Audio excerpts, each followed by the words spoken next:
ദൈവത്തിൻ്റെ അതിപരിശുദ്ധമായ നാമം വാഴ്ത്തപ്പെടുമാറാകട്ടെ. ഈ അനുഗ്രഹിക്കപ്പെട്ട നല്ല സമയത്തിനായി ദൈവത്തെ നന്ദിയോട് സ്തുതിക്കുന്നു, സ്തോത്രം ചെയ്യുന്നു. പ്രിയമുള്ളവരെ, ഒരു ദൈവവചനം വായിക്കുന്നു. ഈ ദൈവം എന്നും എന്നേക്കും നമ്മുടെ ദൈവമാകുന്നു. ദൈവം നമ്മെ ജീവപര്യന്തം വഴി നടത്തും. ആമേൻ.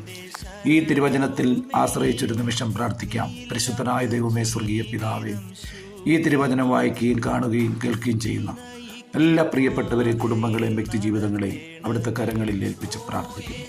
തിരുവചനം വായിച്ചു കേട്ടതുപോലെ ഈ ദൈവം എന്നും ഞങ്ങളുടെ ദൈവമാകുന്നു വിശ്വസിച്ചുകൊണ്ട് ഈ തിരുവചനം ഏറ്റെടുക്കുന്ന എല്ലാ പ്രിയപ്പെട്ടവരിലും ഇന്ന് പകൽ ഒരു വിടുതൽ സംഭവിക്കട്ടെ. കർത്താവായ യേശുവിൻ്റെ നാമത്തിൽ അപേക്ഷിച്ച് പ്രാർത്ഥിക്കുന്ന എല്ലാ പ്രാർത്ഥനയ്ക്കും കർത്താവായ യേശുവിൽ ഒരു വിടുതൽ പ്രാപിക്കുവാൻ ഇന്ന് പകൽ കുടുംബങ്ങളെ സഹായിക്കേണ്ടതിനായി പ്രാർത്ഥിക്കുന്നു. കർത്താവെ, നാളുകളായി പ്രാർത്ഥിക്കുന്ന ഒത്തിരി പ്രാർത്ഥനാ വിഷയങ്ങളുണ്ട്. ഈ പ്രിയപ്പെട്ടവരുടെ പ്രാർത്ഥനയിൽ കർത്താവെ വലിയൊരു സാക്ഷ്യം കൊടുക്കുവാൻ ഞങ്ങൾ പ്രാർത്ഥിക്കുന്നു. അങ്ങേ വിളിച്ചപേക്ഷിക്കുന്നവരെ ഉപേക്ഷിക്കാത്ത കർത്താവിൻ്റെ വലിയ സ്നേഹത്തിന് നന്ദി പറയുന്നു. മനസ്സ് തകർന്നവരെ കർത്താവ് ആശ്വസിപ്പിക്കുന്ന ദൈവമാണ്. തകർന്നവരെ പണിയുന്ന ഒരു കർത്താവാണ്. അങ്ങയുടെ മുമ്പിൽ കടന്നു വന്ന അങ്ങയുടെ പ്രാർത്ഥന അങ്ങയുടെ സന്നിധിയിലെത്തിയാൽ കർത്താവ് അവരെ പൂർണ്ണമായി സൗഖ്യമാക്കും. കർത്താവിൻ്റെ കരം കൂടിരുന്ന് ബലപ്പെടുത്തുന്ന ആ വലിയ സ്നേഹത്തിനായി നന്ദി പറയുന്നു.